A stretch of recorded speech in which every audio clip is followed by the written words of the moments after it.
you. So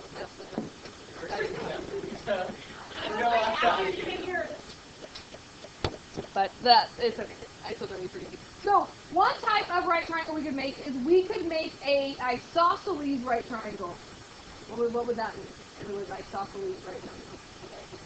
The legs would be the same, which means we learned last semester if the legs are the same, that means the angles across from them are also the same, which means what would these two measures have to be? They'd have to be 45 degrees because it has to add up to 180 altogether, right? So this would be 45 degrees.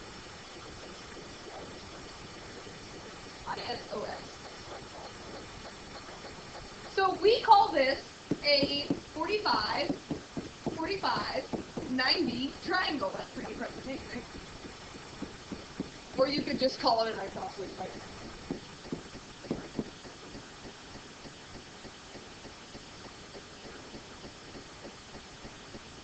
So if we called the legs of this L,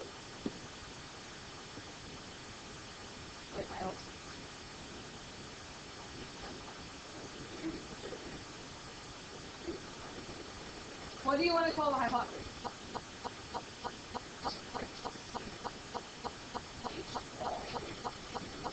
Could I set up Pythagorean theorem here? Using these lovely letters, it freaks you out a little bit, right? I would get L squared plus L squared equals H squared.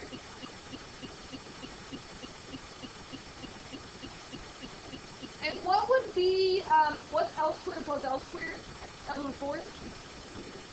Not L to the fourth. 2L squared, right? We just add the numbers in front. So that's to say that 2L squared equals H squared.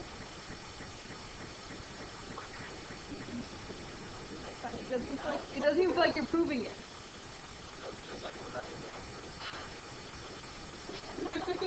I'd like to get rid of the squares. What could I do to get rid of squares? Just erase them? Could I square root both sides? Am I allowed to do that in this equation? Let's start with the easy part. What would the square root of H squared equal? What about this side? Can I take the square root of 2? No, so I'm going to leave that under the square root. But could I take the square root of L squared? Does it feel like we've done anything? Doesn't feel like we've done anything. But we've kind of done something really cool. In every isosceles right triangle, in every 45, 45, 90 triangle, the hypotenuse will always be equal to whatever the leg is times the square root of 2. So up here on this picture, instead of saying hypotenuse, we can say we know the hypotenuse is always just the leg times the square root of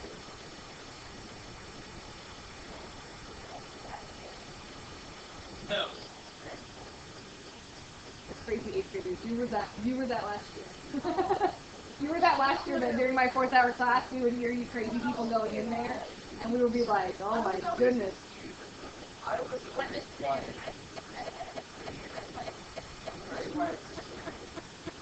So, the thing is, you don't really have to know where this came from. I just didn't want to give you some random thing and say, this is always true. It's always true because we can show by the Pythagorean theorem that it's always true. And there's a theorem in your book that says this, which I think I should have because it's another kind of right triangle. But it says the hypotenuse of a 45, 45, 90 triangle will always be the leg times square root of 2.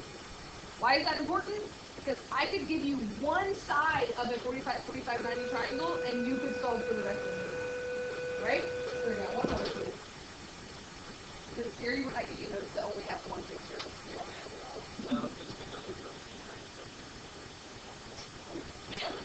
What kind of triangle does this one look like, right? When I don't trust the picture, what does it look like?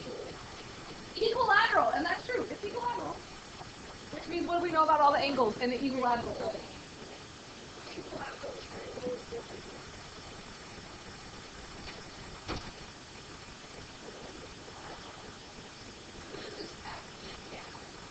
It's equal. Trust me.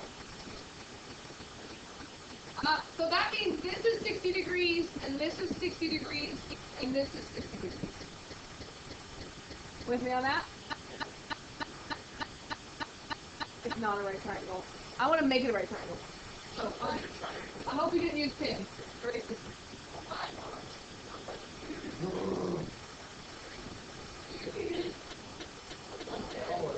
Lesson, don't use pins.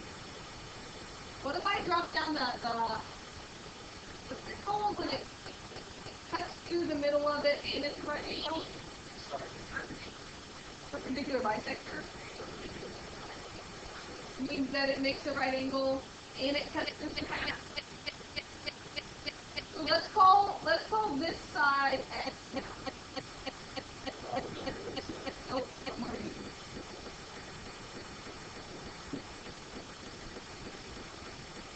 You really could have left your 6 there. So if I break this up and I call each of these sides X, what do I know about these sides now? But if this is X, how much is this? 2X, right? Because we can call this 2X because we cut this in half and it was an equilateral triangle to begin with. So I have a 90-degree angle, I have a 60-degree angle. What's the angle up there going to be? Because I cut it in half, right? So we're getting this from an equilateral triangle, but this triangle is the right triangle, is a 30, 60, 90 triangle. And what's really cool is the hypotenuse will always be double the length of the shortest side. How do I know this one's the shortest side? If it looks that way. Because it's across from the smallest angle. That's really hard. Okay. Could I do Pythagorean theorem to solve for this leg and to figure out what it is in terms of x? Let's do that. So Pythagorean theorem here. What do you want to call this right now? You want to call it L? I don't want to call it X because we already have X in the problem. So tell me what you want me to call it. Smiley face. I'm going to erase that at some point now and then replace it with what Y you want, okay? So, do Pythagorean theorem. I could say x squared plus y squared equals the quantity 2x squared, which means what is 2x squared? 4x squared, right? People always want to just give the square to the x and not to the 2. That's really x squared plus y squared over x squared. Do I have some like terms I could put together? I could subtract that x squared over. So could I say y squared equals 3x squared? And again, we're trying to just kind of prove where this comes from. Once we know it's true, you can do it every time, or you can just memorize the relationship. Square root. What's the square root of y squared? Can I take the square root of 3? Nope. Can I take the square root of x squared? So we can say that the middle side in a 30, 60, 90 triangle will always be the shorter side times the square root of 3. So I'm going to say this is x. And again, this is like the proof of why it works, because Pythagorean theorem works like that. Isn't that kind of cool? You seem unimpressed. Really, really important. In pre-calculus, everything that we just took a test over in pre-calculus is built off of 45, 45, 90 triangle and a 30, 60, 90 triangle. So pretty important stuff. So on the next slide here, right, these just tell you what we already figured out. We don't need these stinking theorems, right? We already know them. And so this is what we said already. It says if you have a 45, 45, 90 triangle, then the legs will always be congruent because it's isosceles, and the hypotenuse will just be the square root of 2 times the legs. Which means I could give you one side of this and you could find the other missing side. In a 30, 60, 90 triangle, we know that they use s instead of x, but if you know the shortest leg, the hypotenuse will always be double that, based on the equilateral triangle, and the middle side, the one across from 60, will always be the square root of 3 times whatever the shorter leg is. Alright? So today we're just going to solve for missing stuff. But you can't use Pythagorean theorem because I'm only going to give you one side instead of 2 sides. You've got to use this. Okay? Ready? How do I find my shot? Oh look, they gave you 2 sides on this one. Okay, let's. Do you want me to be quiet for a minute and let you think about these? Because I feel like sometimes, like Chandler says, you just sit there and wait for me to do all the work, and then you get to your homework, and you don't know how to do it.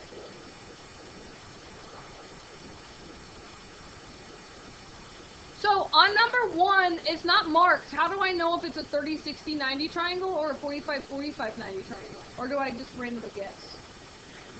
Garrett. Because he's But is it 45, 45 or is it 30, 60? Number 1. How do you know it's 45, 45, Eric?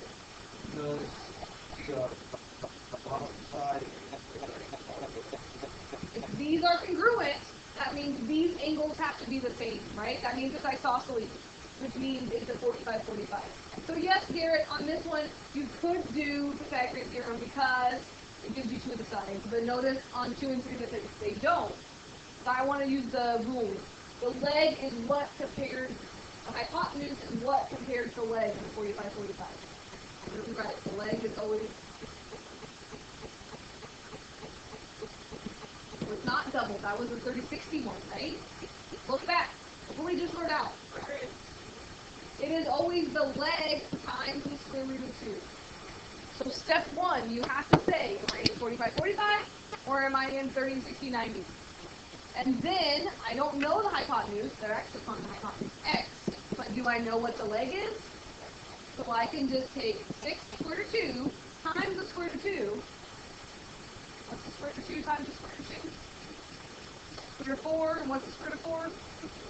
So that's really just 6 times 2, which means the hypotenuse is 12. Could you have got that from the Pythagorean theorem? Yes. What if they only gave you 1 more?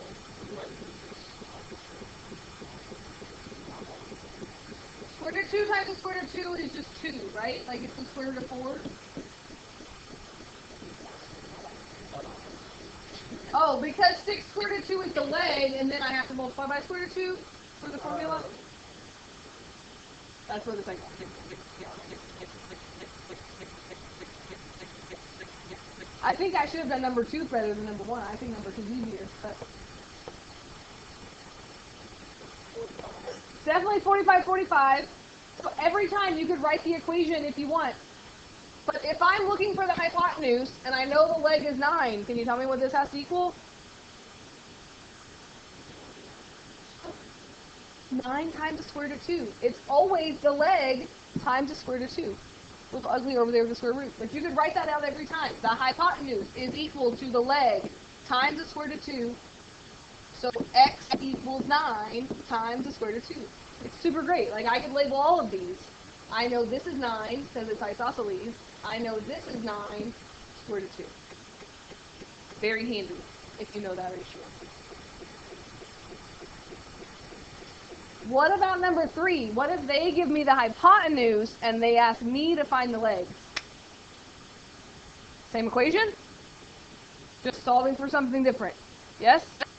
So you gotta know the hypotenuse is equal to the leg times the square root of 2. But in this one, what do I know? The hypotenuse is, and they call the leg A. So what do I do to solve for A? Garrett? By doing what? The operation between these two guys right now. Adding, subtracting, multiplying, dividing. This is the multiplication right now, yes? So how do I move something over? I'm going to divide. And then I get A equals 8 over the square root of 2. Let's have a little talk. One thing, you cannot cross out something inside the square root with something outside the square root. Yes? So no matter how much you want to cross that 8 and that 2 out right now, you cannot. Was it a square root or what not? There, not. Number 2.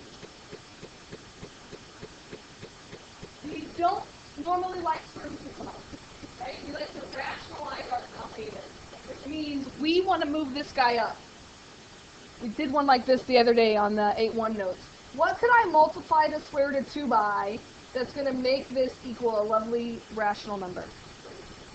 If I just multiply a square root by itself, I always just get that number back. Right? Square root of 2 times the square root of 2 is the square root of 4, which is just 2. But you can't do that unless you do the same thing to the top. And we can do that because that's really just multiplying by 1, right? Square root of 2 over square root of 2 is really just multiplying by 1. Can I take 8 times the square root of 2? Like, it's just going to be 8 square root of 2. I'm just moving the square root from the bottom to the top. And now, can I simplify some numbers here? Because 8 and 2 are both outside the radical, so 8 divided by 2 is 4 square root of 2. So the legs here would be 4 square root of 2. That one's a little bit more too. But we have to do 36 anyway.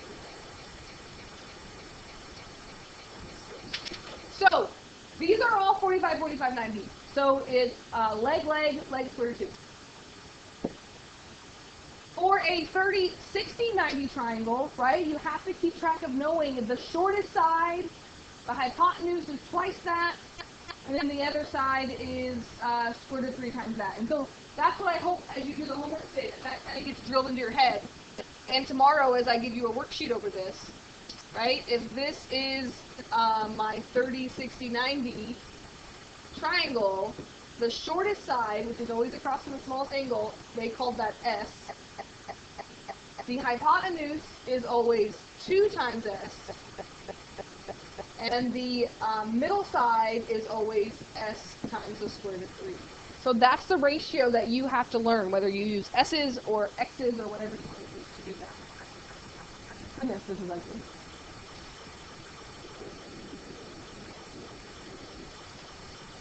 Looks like on number 4 that they've rationalized that denominator. So number 4 is I think the easiest one. When they give you the side across from 30, right? They're giving you S, so you just have to plug S in for those other ratios if you know them. That's the easiest. If they give you the hypotenuse or they give you the other side, you have to do kind of like we done the last one. You have to work backwards to get there. But if I wanted to find X, or Y, which one do you want to find first? X, is X the hypotenuse or is X the side across from 60? Right, you could label that, which means X is going to be equal to what? The ratio from the side across from 60 is the shortest side times the square root of 3. So I'm going to take this ugly mess, 4 square root of 3 over 3, and I'm going to multiply by the square root of 3. Make some good practice with your radicals in here, right? So again, what's the square root of 3 times the square root of 3? So again, that's really just 4 times 3 over 3, which is really means that X just equals.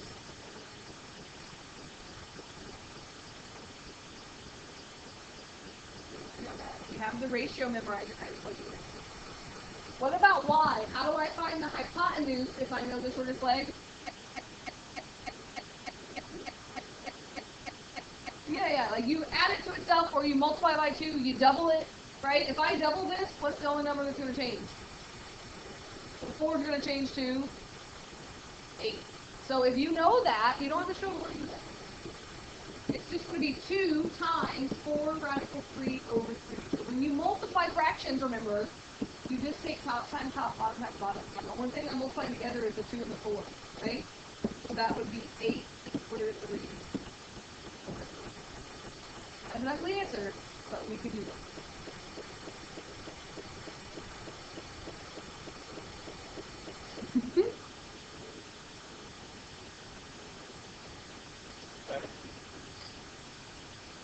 So what about this one?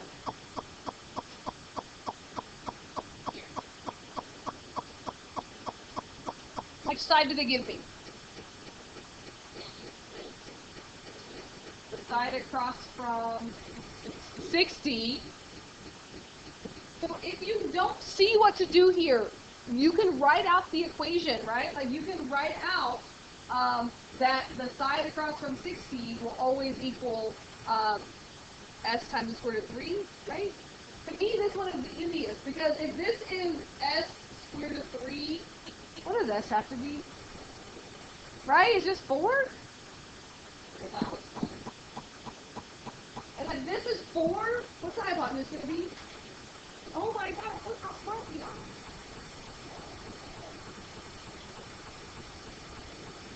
If you didn't get that, you could set up an equation and solve it.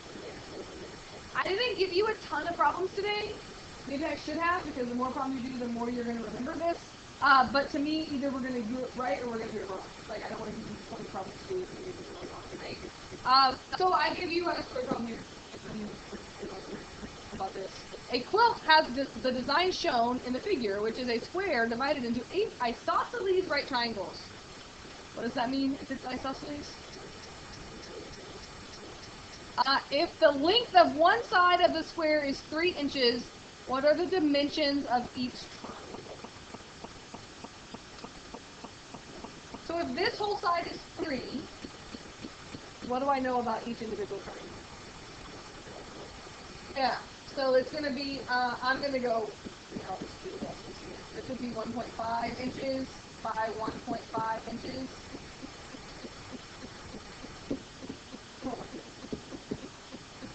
And since it's a 45, 45, 90, I could just do Pythagorean theorem.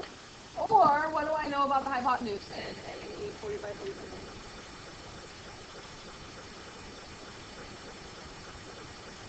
90. The leg times the square root of 2. So it would be 1.5 times the square root of 2, or if you wanted to actually give a decimal on that one, you could. But we could say the dimensions are 1.5 inches by 1.5 inches by 1.5 square root of 2.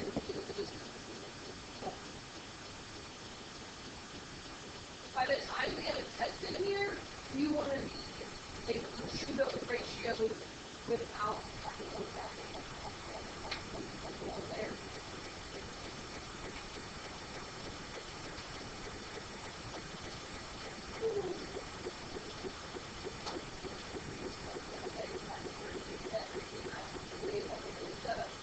Friday, so